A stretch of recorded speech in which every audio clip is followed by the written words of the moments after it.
Hey everyone, this is Buck from BUCKSGEARBOX. Welcome to the table. This is a different table. I had to leave my home office today because it's summertime and my kids are at home, so I'm at my work office. Usually work from home, but no big deal. A little bit different setup, so it might look a little different or sound a little different, but we're still gonna do this. So today I have an unboxing. And this is a pretty exciting one. This is a knife that's been on my list for a long time. And finally pulled the trigger and got one. And I'll just take it out here. This is another pseudo unboxing. My previous unboxing video didn't really work because of the interruptions at home. You know, it's not to dig on them. I love my kids. But it's hard to do videos when they're in the house. And here we have Jake Hoback knife. Yeah. Some of the coolest packaging there is. Let's see it around here. I mean, this looks it's super sweet, right?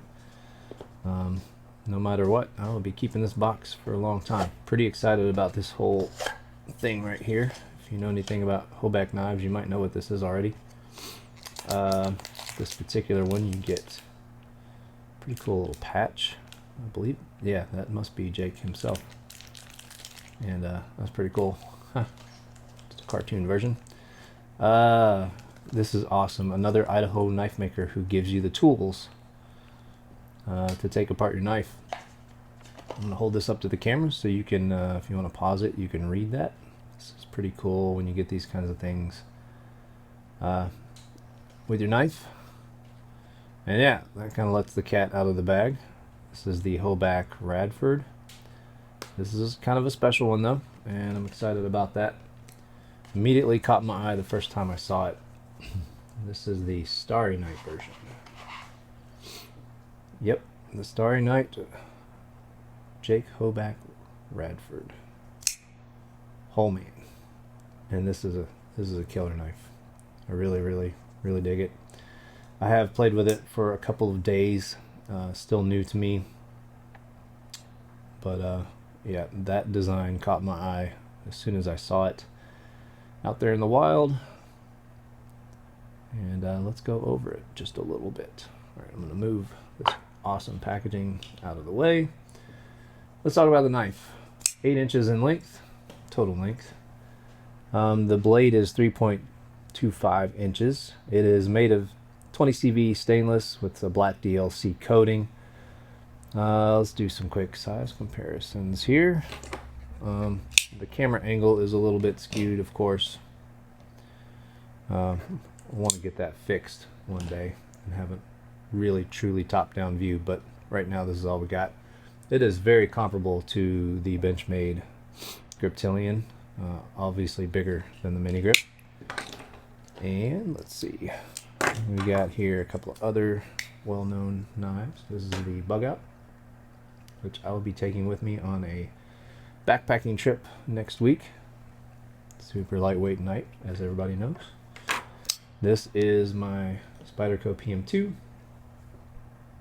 and everybody knows how big that knife is. I wanted to, since this is kind of a premium knife, it is a premium knife, I wanted to put it up next to some other premiums that I own. This is the XM18 Skinny, and this is the Chris Reeve Large and Cozy.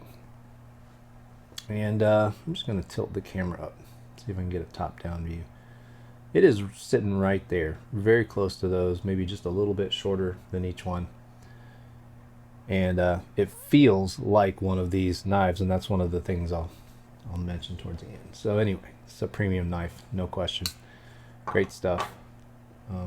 Already pretty enamored with it, even just seeing the picture of it because of that cool G-Carta Starry Night design. And talk about that first. That's kind of what sets it apart from the other Radford knives. There's also a Mexican blanket version, which is really bright colors, really pretty. I just think that's pretty neat. It's called Starry Night G-Carta.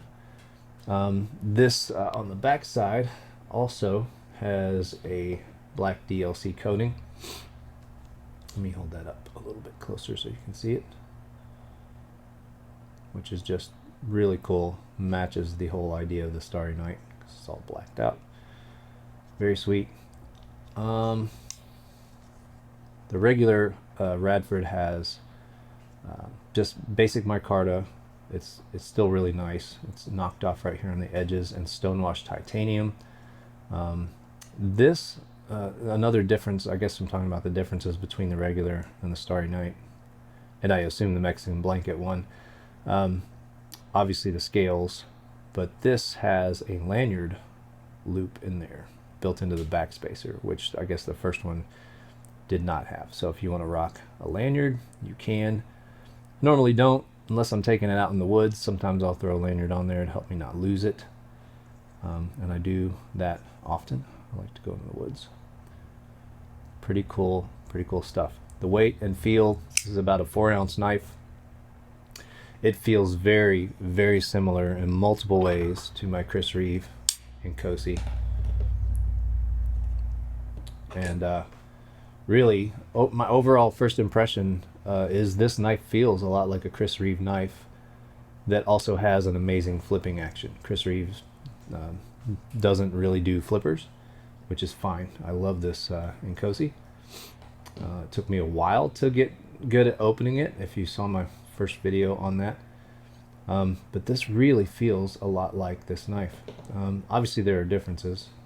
The upswept blade, this is based on Jake Hoback's previous big knife, the Hoback. This is not just a smaller version of that, but kind of a smaller homage to that a little bit. And yeah, it feels like a Chris Reeve knife. That is that's just the overall impression I get so far. It's the fit and finish, the tolerances, but it flips. So that's pretty cool. If you've always wanted a Chris Reeve knife and you have to have a flipper, then this might be a good alternative for you. Your mileage may vary, of course. Always best to get one in hand, which would be hard to do with this version of it. It's starting to sell out, but you can get the regular ones. It seems like they're available pretty much all the time. So I don't know why I was putting that off to the side. This is new room. It's making me feel weird. All right. Next, I'm not one for wild designs on my knives or on my gear, but that just looks beautiful, and it doesn't seem that crazy to me. It's really nice. It's subtle. It's just really, really pretty. Let's see if I can show you all the engravings. I know I kind of put this up to the camera already. There's a Psalm 23 reference to that passage in the Bible and Hoback's name. And on the inside here, let me get my flashlight. See if I can shine that in there. Yeah, might be hard to get this on camera. But it says CPM 20 CV, and it says 2020 right there. Yeah, I don't know if you'll be able to see that, but that's kind of cool. Jake Hoback is a knife maker who is also a fabulous machinist, and his knives apparently have always been this great. So pretty excited to finally own one, and I definitely am going to add a few more to my collection at some point. There's his kind of trademark axe logo design, and again, this is just a gorgeous knife. So as I said before, these are currently still available at some retailers, but it does seem like they're selling out. The Mexican blanket seems to be slightly more available. Of course, that's at the time of this video, and this is late July, and your mileage may vary there, so if you want one. I've heard that they do very limited runs. I reached out to the company to see how limited this was, but that was just yesterday, and I wanted to go ahead and do this video. So if I find out, I will let you know. Yeah, so the Jake Hoback Radford Starry Night, there she is. Have a great day.